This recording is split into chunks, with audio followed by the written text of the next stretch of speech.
Central Minnesota Sports Hub. It's the Morning Sports Desk, presented by Wadena's Pizza Ranch and Fun Zone Arcade. Available on Apple Podcasts, Spotify, or wherever you get your podcasts, and streaming on YouTube. The Morning Sports Desk, powered by Pizza Ranch and Fun Zone Arcade. I'm CJ Baumgartner. That's Corey Tackman. It is a Monday, the 13th of January. You know, everybody talks about Friday the 13th, Corey. Nobody ever talks about how much of a bummer Monday the 13th is, you know? You can't say nobody, because I do all the time. Monday the 13th is way more unlucky than Friday the 13th. Exactly. I mean, it's a Monday. Like, who really wants to be doing stuff today? I don't want to be doing stuff most days, especially Mondays. It's Monday. It's Monday the 13th. There's a Minnesota Vikings playoff football game on tonight for some ungodly reason. And yeah, I mean, the amount of, like, obviously we put in effort here, but the amount of, like, am I going to be chomping at the bit to get stuff done today? Get in what I need to get done when I need to get done, get home and watch a Vikings game. I'm waiting for you to stop talking so I can go home. That's how my day's going. Well, as a matter of fact, Corey, we're going to set the record for having an 8-hour podcast. How do you feel about that? I will leave. I know. What's the threshold where you will leave? Like, if we just keep extending the length of this podcast, at what point will you just, like, dip out? The second I see you smirk, like, watch this, I'm going to keep it going. The second I see it, I'll just leave. You just I won't even leave the studio. I will leave the blank screen up and just walk out. Walk out. Yeah. I thought you'd, like, crumple up paper and then you just bow out. Nope. I'll give you the peace sign and bounce. It'll be really short. And you know what? Can we just clip this? Yeah. Can we just clip you trying to untangle your headphones? I think so. Social media blast. That's some of the most entertaining things we'll do on a Monday. Is that so? Yes. Like a cat trying to play with a thing of yarn. It is keeping me busy here. That's why you should watch on YouTube for the Morning Sports Desk, powered by Pizza Ranch and Fun Zone Arcade. Because you can see us, you can see this awesome Pizza Ranch logo in the corner. You can see when we talk about Pizza Ranch in a bit, some of the cool things they have going on. And you can just see our bright, shiny faces on this Monday. Maybe it'll make your Monday the 13th just a little bit better, you know? So with all that being said, Corey, there is some local sports on the airwaves tonight for a Monday. So that feels kind of good. Start the week off, have something to talk about on the broadcast schedule. Sometimes the Mondays, you're just kind of waiting for your moment. You know, we just got to get through this Monday. Maybe something happened over the weekend in local sports. Maybe something didn't, and you not grasping at straws, but grasping at straws, just a little bit. Well, we got some action tonight between Wadena Deer Creek and Prairie Center area, which, again, is a combination of Sauk Center, Long Prairie, Gray Eagle, and Melrose. So put all those together. That's Prairie Center area. They're playing tonight. It's on KWAD 101.7 FM, AM920, streaming online at WadenaRadio.com. And you can find the full broadcast schedule online at WadenaRadio.com. 5:40 pregame, 6 o'clock puck drop from the Wadena Ice Arena. And Jamie Pettit, I believe Scott Wood's on the call with him. Those two are excellent at calling some hockey games, and got another one tonight. Should be a fun one. It's always good to get some hockey games on the air. We tried to do this one last month, Corey, and Mother Nature decided to throw some snow at us. We had it on the broadcast schedule for today, and then Mother Nature preemptively sent a warning shot by making it snow all weekend. So I don't know what Mother Nature has against Prairie Center and Wadena Deer Creek playing, but it's what it is. 5:40 pregame, 6 o'clock face-off, 101.7 FM, AM920 KWAD, WadenaRadio.com/KWAD. And by the way, find full sports coverage on Facebook at Sports Cow. The cow. Moo. Moo. Moo. All right, well, let's talk, Corey, a little Minnesota Vikings, huh? Playoff football is tonight. Vikings-Rams from Arizona. Did you see that Arizona was able to get LA's complete field, like, bust over and then they completely rolled out like the actual turf from LA. Well, yeah, is that what was it, the actual LA turf, or was it just painted? Maybe it was just painted, but either way, like it showed him rolling in the complete field, which is always amazing to me that these stadiums can do stuff like that. Yeah. And I believe it's grass, isn't it? Like for Arizona, I can't remember, but either way, it's going to be unique. Obviously, as we talked about last week, it favors the Vikings to have this game in Arizona for a number of different reasons. But that being said, there still is a football game here tonight. So now that we got kind of all the ancillary stuff out last week, and then all the playoff games happened over the weekend, now there's just one left that feels kind of like we still got one more. So before we break down the actual game, I just want to say it's stupid for Monday Night Football to be during the playoffs. It's stupid. I get it. Who really cares? It's just one game, and it's standalone. It's on its own. There's Monday night. Nothing's going on. ESPN can fill up programming instead of the middle of a weekend where people are running around. I get all of the TV reasons why it needs to happen, but from a fundamental just NFL fan standpoint, like I want to watch football on the weekend. It's Monday night. I'm in the middle of the work week. Now tomorrow I got to worry about getting up for work. There's just at work today. Like, and also from the NFL fan or the NFL player's perspective, yeah, the Vikings get an extra day to rest after playing the Lions, and maybe that's helpful. But then if the Vikings win, they go to Philadelphia. You get one less day to prep to go on the road and play Philadelphia in a second round playoff game.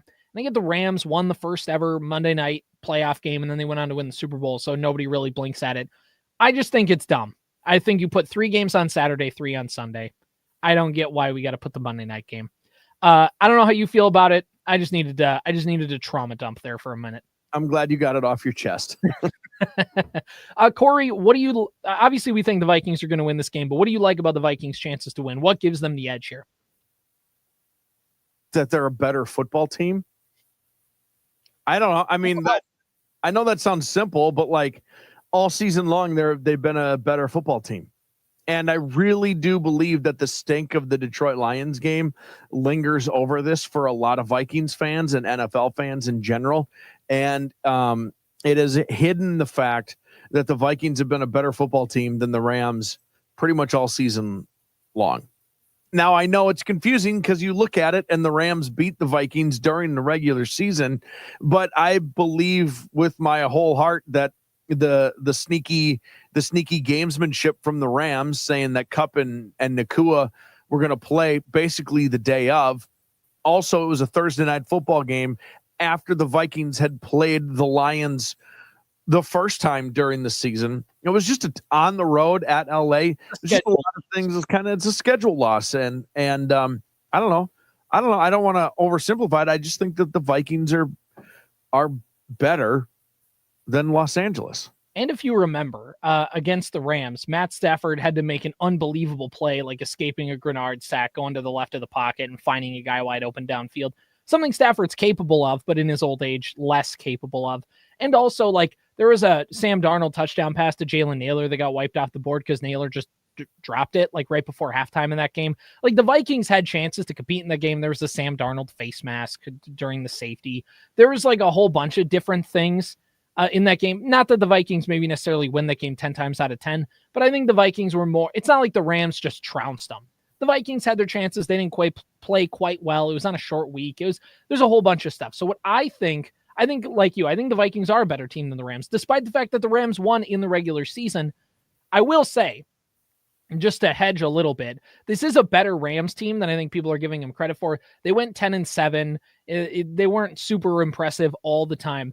But Matt Stafford, Cooper Kupp, Puka Nacua were hurt for the beginning of the year. So they started like 1-4, 2-5 or something along those lines. And it wasn't like the biggest start. So everybody kind of wrote them off. And then they have kind of rallied to win. They beat Buffalo. They do some of the other stuff. Like, they're a better team than a 10-win team. They're maybe like an 11 or 12-win team. But that being said, the Vikings are a 14-win team whose only losses are 2 to the Detroit Lions and 1 to this Rams team on a short week on a schedule loss like we talked about. So even though the Rams, I think, are better than people are giving them credit for, that still doesn't mean that they're not better than the Vikings. I think the Vikings are a better football team. I think the one matchup I'm really interested in is Jared Verse, who's a defensive end edge rusher for the Rams, and against likely Cam Robinson. Because remember, the first time the Vikings played, and this again goes to why the Vikings lost. I mean, Christian Darrisaw was out for the second half of that game, but the first half of that game, you had Christian Darrisaw. And then in the second half, when Dan Quessenberry came in there, Corey, let's just say the Quessenberries didn't taste like good Quessenberries. So that, I mean, when you factor all that in, I think that's a matchup to watch. But overall, I mean, the Rams receivers against the Vikings defensive backs, which we've kind of said run on fumes a little bit, like that'll be interesting. The student versus, apprentice kind of thing in the coaching. The Rams probably, not that KOC's a bad coach. Sean McVay just has the Super Bowl, has more wins. He's been around longer, more playoff games. Like you just give the coaching edge maybe to him. Who do you give let's go down the line here. Who do you give the quarterback edge to? Stafford or Darnold? Just in this year, in this game? The same. Push. Okay. The fact that I have to look up the running backs for the Rams just says how the Rams and the Vikings under Kevin O'Connell treat running backs. The Rams have Kyron Williams, I believe, and whatever. Okay, let's give the Vikings the better running back room here, just with Aaron Jones. Killed the Vikings in their meeting. Did he? Okay, so long ago. So who are we giving that to? Push. All right, the wide receiver room: Puka Nacua, Cooper Kupp versus Jefferson Addison. They have the Rams have a tight end who's pretty good, whose name escapes me. I think the Vikings slightly better, mainly just because Jefferson is leagues away better than everybody, and Addison's good, and then the combination of Hawkinson adding into this room. A slight edge I give to the Vikings. Do you push? Sure. I think it's Jefferson. If you were to rank them, you'd rank Jefferson 1, and then you'd put the two Rams guys at second and third, and then you'd put Addison at fourth, and then you'd probably put Hawkinson over their tight end. Right. It's I don't know. Yes, let's just give it to the Vikings because we got to put an advantage somewhere. Right, exactly. Offensive line, I don't know much about the Rams. Offensive line, they kind of just throw it together. The Vikings offensive line didn't play well last week, but they played well 2 weeks ago against Green Bay. Probably push again. Sure. Just because, again, it's hard to tell. If you look at the pass rushers for the Rams, I think the Vikings, I'm going to go the Vikings are better, mainly just because Jonathan Grenard should be an all-pro this year, Blake Cashman, whatever. We're going to go just kind of pass rushing. So the front seven as a whole, I think we're going to give to the Vikings. Is that fair? Does Aaron Donald play for the Rams? No. Then I'll pick the Vikings. Defensive backs, that's kind of the weak part of this. That's the weak part of this Rams team. So even though the Vikings are beat up in that area, I still would take them over that. So weirdly, I think both offenses kind of go push. And I think the defensive point here goes to the Vikings. I think that's where you find the edge here. Yeah, that's probably fair. I think that's fair. All right. Well, good. Glad we figured that out. I guess the one thing, if you want to go kicking game, the kicker for the Rams is Joshua Carty. Never heard of him in my life. So what is your confidence level in Will the Thrill right now? Will Reichard? Well, he was really bad against Detroit, but everything was really bad against Detroit. So I don't have like a good, he's been pretty good all season long. Right. He's looked a little shaky coming off injury, but at a certain point, he's going to figure it out. And despite the fact that he did miss a 51-yarder, he did make a 51-yarder earlier in that game. So, yeah, I mean, really, that's like, is he gonna wing his first kickoff? Right. Like, if that's the case, I'm gonna be real nervous about him real soon. I also think that had a little something to do with the Detroit loss. Like, I think one of the reasons the Vikings kept going for it was because Reichard was pretty brutal last week. Or whatever week ago, whatever week that was. So, no, he's been good. I weirdly just, here's the thing about kickers. They're all gonna like miss a kick or two. Mm-hmm. Generally speaking, he's probably gonna miss a kick or two. You just hope it's not the last one and the most important one. Exactly. By the way, the Vikings are 2.5 point favorites in this game. 2.5 point favorites. The over under is 48 points for that feels, I mean, those feel correct. Mm-hmm. This is going to be high scoring. It's going to come down to probably who has the ball last. I think it also comes down to the Vikings had how classic would it be for this Minnesota Vikings defense, Corey, who's had a turnover in every single game this season, all 17, to get to the playoffs against Matt Stafford, a quarterback who is known for turning the ball over, to not do that. It's in play because, we talk about the matchup a lot. We talked about it when they played during the season, but a guy, a coach like McVay, a quarterback like Stafford, receivers like Kupp and Nakua are the things that can get this Vikings defense in trouble. It's fast paced. The ball gets out early. Those guys are shifty. You're relying on not strong defensive backs having to cover really excellent route runners.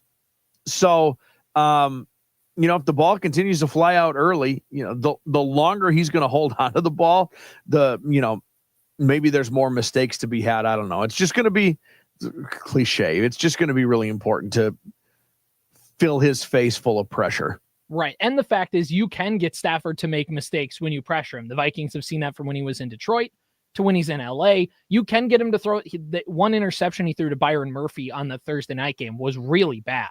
You can get him to make some bad decisions if you pressure him. But also, if the pressure doesn't work, Stafford is a smart enough quarterback. He's seen a lot in the NFL to know, hey, a blitz is coming. Even though they're not showing it, I know a blitz is coming from this side because I've seen him do it on tape. I know exactly who my dump off is, and I can get it out there. So it's again, the back and forth nature. The Vikings got burned on blitzes last week against Detroit, but they also don't turn Jared Goff over twice if they don't blitz and get in his face all the time either. So it's just the give and take of blitzing. Turns out you send more guys than they have ability to block because you have less guys than they have running routes. It's just a cat and mouse game that the Vikings like to do. So it'll be fascinating to see what happens, because also for Brian Flores, this is not his only shot, but this is a good head coaching kind of interview for him to have a good defensive performance against the Rams and kind of let potential teams that are looking for head coaches know that he can cook up a game plan against a really good offense and stop them in the playoffs and stuff like that. So that is on the table. So there is a lot of stuff kind of at play here for the Minnesota Vikings. I guess overall, Corey, just give me your confidence level that what is your level of, I guess, gonna win. I am. If the Rams win, how shocked will you be? On a percentage basis, 20% shocked. It's got to be less than 50. I don't know. I mean, I won't. I don't think I'll be shocked. The Rams have beat the Vikings already this season. They're a nice football team. I just think the Vikings are better. I can draw up the way the Vikings lose this game, and it looks exactly like the Detroit game. Darnold misses a couple of throws high that are going to be really important conversions or touchdowns. Reichard yanks a couple. The defense has one or two mistakes. All of a sudden, you're down 17-3, and it's a race to the finish line trying to come back from something like that. That's the way they lose this game, because that's the way they've lost games this year, and even games like Chicago, Jacksonville, where they struggled but eventually won. Those were kind of how it worked out. I don't know what the percentage is. I don't think they're going to lose. Yeah. I don't think they're going to know how they'll lose if they lose. Right. Okay. Last thing in the front here then. Does Sam Darnold have a bounce back game, or do you think he looks shaky for 2 weeks in a row? No, he'll be fine. I think the noise of Detroit got to him. I think he didn't say it. And obviously you're not just in the gamesmanship, you're not going to say, yeah, I got pretty rattled out there. But I think it rattled him. I think the big stage, I think whatever, that was the biggest game Sam Darnold played in up until that point in his career. I don't think it was the moment that got to him. I don't think of the moment entirely. I think it's the fact of the moment combined with you're on the road in a hostile environment in Detroit. The crowd noise is up. This means everything. You hear about it all week. You're the one game anybody's talking about all week because it's the only game of consequence in the league. I think even if the Vikings win and go to Philadelphia, I don't think all week people are talking about the Vikings game like they were talking about the Lions-Vikings game. So I think Sam Darnold came out just a little too hot. You come out a little too juiced up. And I think he doesn't do that, for one, because they're going to be playing in Arizona in effectively a neutral site game. at worst. At best, it's a mini home game for the Vikings. There's no way they sell out that stadium. But I think he does come back. This is a defense he's seen before, so he's comfortable against it. I think the Lions were just able to pressure. I think the Rams do have some good pass rushers, but I think their secondary is not as strong. I think, the Rams aren't going to play like the Lions did, where they just get grabby with the Vikings receivers and dare the officials to throw the penalty flags. I mean, they could do that because it worked, but I don't see the Rams doing that as much. I think Darnold does have that bounce back game. I think he does. I think they just think that, Darnold gets kind of the blame for last week. Last week was a total flush by everybody. Like, everybody needed to flush that one out. Kicking game was weird. Jefferson and Hawkinson have some weird drops. Addison felt like he got pushed around a little bit. Offensive line was bad. Running game wasn't all there outside of the one big run by Akers. Like, I think this team does bounce back. To make a long story short, yes, I think Darnold does have a bounce back game. I don't know if it's going to look like that in the stat line, if he's going to throw for like 350 and 2 touchdowns, but I think you're just going to see him look much more comfortable back there than he did last week. Is that fair? Yeah, I don't even think that. I think, to take it one step further, the line might not even be good. But you know what he's not going to do? He's not going to miss Jefferson wide open in the corner. You know what I mean? Like, just those wide open throws are throws he's made all season long. And I don't know. I just feel like pretty okay about all of it. Because Darnold, by the way, coming into that Detroit game, according to all the metrics people, he was one of the best quarterbacks in the NFL against the blitz. So last week was, if he hits a couple of those throws and he doesn't spook himself and he doesn't do all if he doesn't see ghosts, if you want to put it in that way, if he doesn't get mono and whatever, he's on track to have a good game, or at least kind of get himself back on track. So I think, and plus I think in Kevin O'Connell's entire tenure as a Vikings head coach, they rarely put together back-to-back stinkers. You know what I mean? And he's good at reining people in. Yeah. He's pretty good at it. Darnold is going to get some layup throws. He's going to get some layup throws right out of the gate. It's going to be Hawkinson in the flat. It's going to be Addison on little curl routes. It's going to, you know what I mean? Like, it's going to be fake the handoff left, look right, swing back like a wheel route. You know what I mean? To Jones. It's going to be, I think slow and steady kind of wins the race, especially in the first half. When you can compare this week to what happened last week, you don't need to come out guns a-blazing. Sometimes you just need to weather the first quarter storm. You can weather the first quarter storm. That is the emotion of a playoff game or a big, what was really important divisional game. You can get through that. It's why the Super Bowls are always really low scoring, right? It is super emotional. Maybe teams score right out of the gate, but then because the emotions are so high, but you're just trying to weather it. I think KOC does a really good job of helping players weather these sorts of emotional roller coasters. And I don't know. I don't know what it sounds like a cop out because I'm not giving any specific. I just feel like they're going to win I just think it's going to be okay. You're the bell curve of you ever see that? It's like the person who's a little, for lack of a better term, soft headed. It's like, I just think they're going to win the game. And it's the person on the other end of the bell curve who's like looking very smart. It's got the big brain. It's like, I think they're just going to win the game. And it's the guy in the middle who's kind of like upset. Like, no, you got to look at all the projections and the numbers and the both ends of the spectrum. I don't know, man. I think they're just going to win the game. I don't know what to tell you. I think that's the epitome of it. It's like, don't think too hard about it. They're you just called me soft headed. No, you could have been the guy on the other end. Could have been. I never said you were either one. Just saying, you didn't narrow down you gave me a 50-50 chance here. That's the most percentage possible. That is up to the beholder. That is up to you. I mean, you could be in the guy in the middle seething of like, no, you got to think about the number 3 corner matchup versus the number 2. And what does PFF say in the inside numbers? And I don't know, man. I just really believe CJ, that game against Detroit was so awful that it's confused Vikings fans. Oh, it's confusing. The NFL 2 weeks ago was talking about how you can't let Sam Darnold go. You got to sign to a 5-year extension, trade JJ McCarthy. And Darnold has this game, and all of a sudden everybody's, well, I guess the Vikings are frauds, and then just moves on with their lives. Yeah, I don't.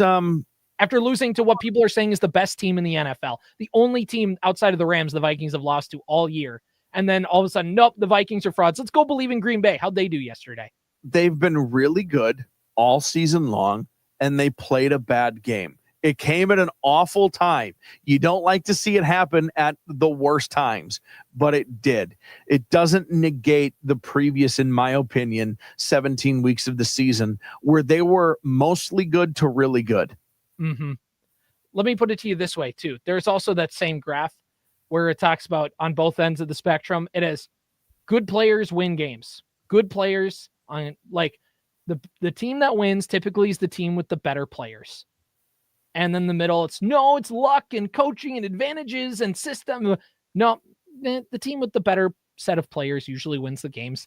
And I know we pushed on a lot, but throughout this roster, the Vikings just have it. And they have a good roster. They have a good team. They're better than the Rams. The Rams are good. They are capable of winning this game. The Vikings should win. Very likely win this game. I don't know if we'll come on tomorrow. Like we were there was a bit of, I know everybody thought the Giants were going to beat the Vikings. Like it wasn't in the back of our mind. We all thought the Giants could beat the Vikings 2 years ago. But we're like, seriously though, this team should win. Like it was a lot more assured. There's a less chance, I think, that the Vikings win this game if you compare the two.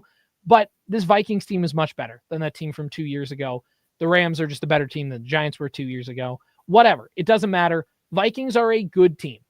But it also shouldn't shock you if they lose. We're not going to come on here tomorrow and be like flabbergasted. We'll be sad. I don't know how much you believe in like betting lines and stuff like that, but 2.5 points on the road means these teams are even. The Rams were ahead until they moved the game to Arizona. The Rams were plus 2.5. They moved it to Arizona. Vikings plus 2.5. It's even. It's even. What it really means is the Vikings are probably just a little bit better. Mm-hmm. If the game were in Minnesota, it'd probably be about 4. Right. So the Vikings are a little bit better, but not like this. Not a -8 situation. Exactly. All right, let's wrap up the show by talking about our playoff picks. So I don't have the completed bracket we had from last week, but obviously it's just one round. We kind of know where things went here. Corey, we did pretty darn good picking these playoff games. We picked the Eagles to beat the Packers. Boom. Got that right. By the way, Jordan Love makes $55 million next year. Man, he threw a bad pick. He really is the second coming of Brett Favre, isn't he? Just threw it right to that guy. Just right to him. He was wide open. There was no one else there but that guy, and he threw it right to him. Right in the numbers. Pretty accurate. Pretty accurate. From that. Did we have the Buccaneers or the Commanders? I can't remember what we had. That game was kind of a toss-up between us. I don't know, man. I was hoping you had the brackets in front of you because I don't remember who we picked. Then I believe I picked the Commanders. I think you went Buccaneers, but we're gonna say that we both hedged each other, so we were right on that one. How about that? And who won it? The Commanders by 3. All right, so you got it right. Good job. Our second field goal, that was Zane Gonzalez. You see him going onto the field. He was like all nervous, like moving his hair. Oh, yeah, I did see that clip. That guy was like, that's the I've become important at work and it's ruining my life. Like that guy's like please don't have the game come down to me. Please don't. Almost put his helmet on like 6 or 7 times to fix his hair once more. And Crazy. then he kicked like a chip shot 30-yard field goal and it doinked off the post and went in. Yep. To which I say, when a football doinks off the post in an NFL game, there should be some kind of sound effect, like the Taco Bell just should play just as a quick aside. It'd be much better for entertainment value. Vikings and Rams still has to be played. On the AFC, we were pretty solid. We thought the Bills were going to stomp the Broncos. They did. We thought the Ravens were going to beat the Steelers. They did. We were wrong on Texans Chargers. Oh boy, what a no-show from Herbert. That was a bad game. Oops. The Justin Herbert crowd. And I do think Justin Herbert's a real wild show up for the Texans kind of out of nowhere. They always play well because they always get that early game on the Saturday. That's their like every single wild card round they've played in. they've gotten the noon game or the 3:00 game on a Saturday. Like the league just loves shoehorning them in there. Right. It's like Titans Jaguars Thursday night football. It's just a perfect spot for them to live. Mm-hmm. So anyway, we did pretty good. We'll make a guess on the next round of the playoffs when that happens. Remember, if the Vikings win, they go play the Philadelphia Eagles, not Detroit. So Dan Campbell was a liar when he said, see you in 2 weeks. A liar no matter what. A liar and a scoundrel. I knew there was no reason to like that guy. Yeah, that guy sucks. Take that. All right, Corey, I think it's going to do it. Let's do this again tomorrow. This has been I guess before we leave, we probably should say a good word about the folks at Pizza Ranch. Yeah, indeed. Let's go ahead and do it really quickly. Getting ready to obviously watch a lot of football, whether it was over the past weekend or forthcoming. The Pizza Ranch in Wadena and the Fun Zone Arcade wants to hook you up, be it their buffet or number of meal deal options provided at Pizza Ranch as well. Like they've got a $30 meal deal, CJ, 2 medium, 1 topping pizzas, 16 boneless wings, and a chocolate chip cookie. They've got 2 medium pizzas for $22. You can get a 12-piece chicken and family mashed potatoes and gravy for just $29. You can order for pickup. You can order for delivery. You can order to, when you show up there and just enjoy it for yourself. And then if you do go in person, obviously, go try to win some sick prizes at the Fun Zone Arcade. Pizza Ranch and Fun Zone Arcade in Wadena, proudly presenting once again the Morning Sports Desk. All right, Corey, one more time before we go. Vikings win. What's the score? What? 27, 27-24. Okay. All right. My bet is 34-31. Vikings. Okay. All right. There we go. Let's get out of here. See you tomorrow. Powered by Wadena's Pizza Ranch and Fun Zone Arcade. Follow the Morning Sports Desk on Apple Podcasts, Spotify, or wherever you get your podcasts. And watch every show on YouTube.